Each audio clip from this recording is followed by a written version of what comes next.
మెరుగైన వైద్య సేవల కోసం నిజామాబాద్ జిల్లా బోధన్ డివిజన్ పోతంగల్ మండల కేంద్రంలో 30 పడకల ఆసుపత్రి నిర్మించాలని బీజేపీ మండల అధ్యక్షుడు బజరంగ్ హనుమండ్లు డిమాండ్ చేశారు. సోమవారం తహసీల్దార్ కార్యాలయంలో అధికారులకు వినతి పత్రం అందజేశారు. ప్రస్తుతం మండలంలో ఉన్న ఆరోగ్య కేంద్రం కేవలం 6 పడకలతో మాత్రమే పరిమితమై ఉంది. దీనివల్ల ప్రజలు సరైన వైద్య సదుపాయాల కోసం పొరుగు ప్రాంతాలకు వెళ్లాల్సిన పరిస్థితి ఏర్పడిందని వారు తెలిపారు. ఈ సందర్భంగా హనుమండ్లు మాట్లాడుతూ గర్భిణీ స్త్రీలు ప్రసవ సమయంలో చాలా ఇబ్బందులు ఎదుర్కొంటున్నారని, మండల కేంద్రంలోనే 24 గంటల వైద్య సదుపాయాలు అందుబాటులోకి రావాలంటే పెద్ద ఆసుపత్రి అవసరమని తెలిపారు. 30 పడకల ఆసుపత్రి నిర్మితమైతే అన్ని రకాల వైద్య సేవలు స్థానికంగా లభిస్తాయని, ప్రజలకు ఆర్థికంగా, శారీరకంగా ఎంతో ఉపశమనం లభిస్తుందని పేర్కొన్నారు. కాబట్టి ప్రభుత్వం ఈ డిమాండ్లను పరిగణలోకి తీసుకొని త్వరితగతిన చర్యలు చేపట్టాలని బీజేపీ నేతలు విజ్ఞప్తి చేశారు. ఈ కార్యక్రమంలో నాగం సాయిలు, కిరణ్, అశోక్, దత్తు, శ్రీకాంత్, శంకర్, హనుమండ్లు తదితరులు పాల్గొన్నారు.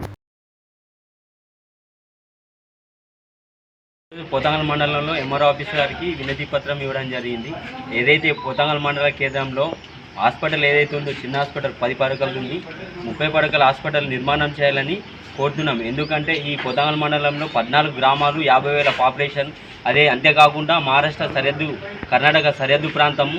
ఇక్కడ దేగులూరు వరకు కానీ, మడ్నూరు చుట్టుపక్కల ఎన్నో గ్రామాలు ఆధారపడి ఉన్నాయి. నిజమైన పేదవాళ్ళు వైద్యం కోసము 24 అవర్స్ 24 గంటలు వైద్య సేవలు అందించాలనే ఉద్దేశంతో ఈరోజు పోతంగల్ ఎంఆర్ఓ గారికి వినతి పత్రం ఇవ్వడం జరిగినది. ఎందుకంటే ఈ పోతంగల్ డెలివరీ కేసులో కానీ, ప్రమాదశక్తి ఏదైనా జరిగితే వైద్యం కోసం ఇక్కడ డాక్టర్ కానీ సిబ్బంది లేరు. సిబ్బంది కూడా నిర్మాణం చేయాలని, 30 పడకల హాస్పిటల్ నిర్మాణం చేయాలని పోచారం శ్రీనివాసరెడ్డి గారికి కోరుతున్నాం. ఇదే విషయంలో ఈరోజు ఎంఆర్ఓ గారికి వినతి పత్రం ఇవ్వడం జరిగింది. అయ్యా, నీకు 40 సంవత్సరాల నుంచి గెలిపిస్తున్నాం ఇక్కడ, కానీ మా పోతంగల్కు చిన్న చూపు చూస్తున్నావు. ఇక్కడ 30 పడకల హాస్పిటల్ నిర్మించి ఇక్కడ పేద ప్రజలకు న్యాయం చేయగలరని కోరుతున్నాం.